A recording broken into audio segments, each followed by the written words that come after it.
আসসালামু আলাইকুম।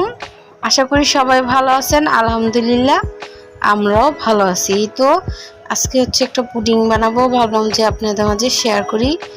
এখানে দুধ 1 কেজি, দুধ আধা কেজি করে নিয়েছি, সাথে 4টা ডিম, সাথে দুধের সাথে চিনি দিয়ে পরিমাণ মতন চিনি দিয়ে জাল করে নিয়েছি। আর এই তো ডিমগুলো ভেঙে এখন একটু এরকমভাবে মিশিয়ে নিব। আর দুধের সাথে এখন মিশিয়ে দিব, ভালো করে মিশাতে হবে। আর এই তো ডিমগুলা দিয়ে দিলাম, এখন মিশাবো ভালো করে। দুধের সাথে ডিমগুলো মিশিয়ে নিব, যাতে দুধের সাথে ডিমগুলো মিশে যায় ভালো মতন। যাই হোক, যদি আমার ব্লগ ভিডিওটি আপনাদের কাছে ভালো লাগে অবশ্যই আমাকে বেশি বেশি করে সাপোর্ট করবেন, সাবস্ক্রাইব করে, লাইক করে, শেয়ার করে পাশে থাকবেন। অবশ্যই বেল আইকনটা অবশ্যই ক্লিক করে রাখবেন। এখন যে পাতিলে পুডিংটা বানাবো সেই পাতিলে পরিমাণ মতন চিনি আর অল্প করে পানি দিয়ে দিয়েছি, আর এখন যাতে গলে যায়। আর এখন যখন এরকম একটা হয়ে যাবে গলে, তারপরে এখানে ফ্যানটা চালিয়ে দিয়েছি যাতে ঠান্ডা হয়ে যায়। আর চিনির যে মিশ্রণটা সেটা একদম যখন শক্ত হয়ে যাবে, দুধের যে মিশ্রণ সেটা ঢেলে দিব।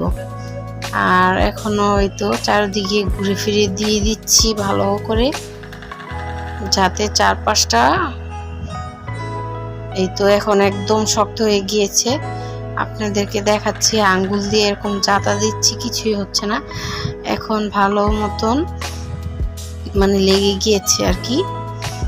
এই অবস্থায় এখন দুধ আর যে ডিমের যে মিশ্রণটা সেটা দিয়ে দিব, ঢেলে দিব। আর চুলায় অল্প করে একটা বড় পাতিলে ভালো করে একটু পানি দিব, তারপর ঢেকে বসিয়ে দিব পুডিংটা। আর যারা পারেন তারা তো পারেনি, আর কি বলবো।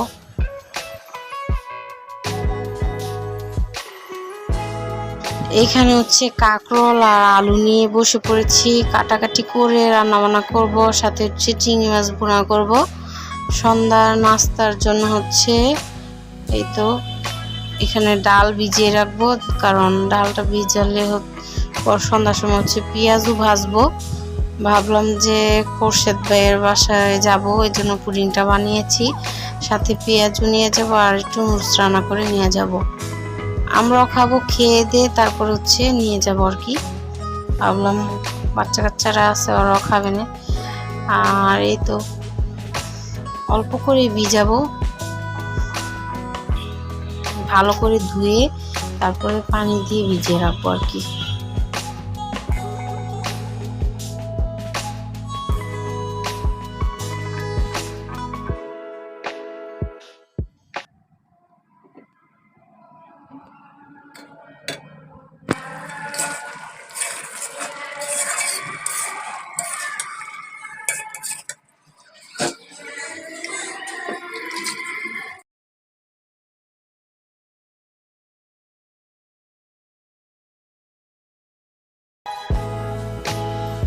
এখানে চিংড়ি মাছ ভুনা করা হয়ে গিয়েছে, আর চুলাতে একদমই আগুন ছিল না। অনেক কষ্ট করে চিংড়ি মাছটা ভুনা করেছি। এখন আমরা খাওয়া দাওয়া করে ফেলবো চিংড়ি মাছ ভুনা দিয়ে। আর কাঁকরোল তরকারিটা শিং মাছ দিয়ে রান্না করবো, ওটা পরবর্তীতে যখন গ্যাস আসবে তখন রান্না করে নিব। আর গ্যাসের অনেক সমস্যা, কি আর বলবো, রান্না বান্না করতে অনেক বেশি কষ্ট হয়ে যায়।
চিংড়ি মাছ ভুনা খেতে আমার অনেক ভালো লাগে। আর এখানে এই তো কাঁকরোল তরকারিটা রান্না করা হয়ে গিয়েছে।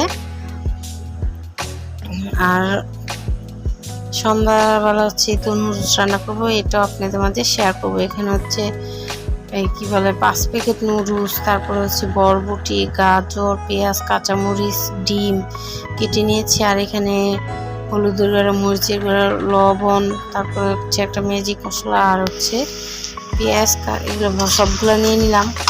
আর এখানে তো পেঁয়াজগুলো ভেজে নিচ্ছি।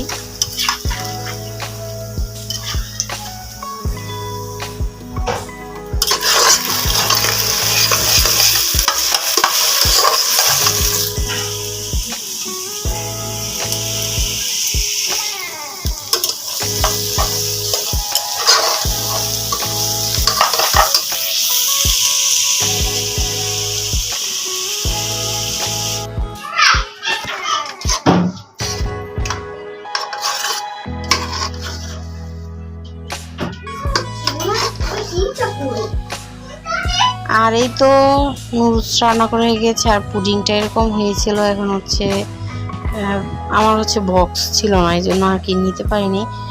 আর এখানে করে নিয়েছি পুডিংটা, এই তো এরকম হয়েছে দেখতে। আর এই তো কি বলে কোশেতের মেয়ে, ছোট মেয়ে, অবশ্যই সবাই মাশাআল্লাহ বলবেন। আর এখানে তো নাস্তা বানিয়ে যেহেতু করে আসছি, বললাম যে কিছু দিয়েন না। তারপর হচ্ছে ফল কেটে দিল, আর হচ্ছে পিঠা ভেজে দিল। পিঠাগুলো অনেক মজা করে খেয়েছি, আর অনেক ভালো লেগেছে, মজা লেগেছে। এই তো আমার মেয়ে অনেক আদর করতেছিল।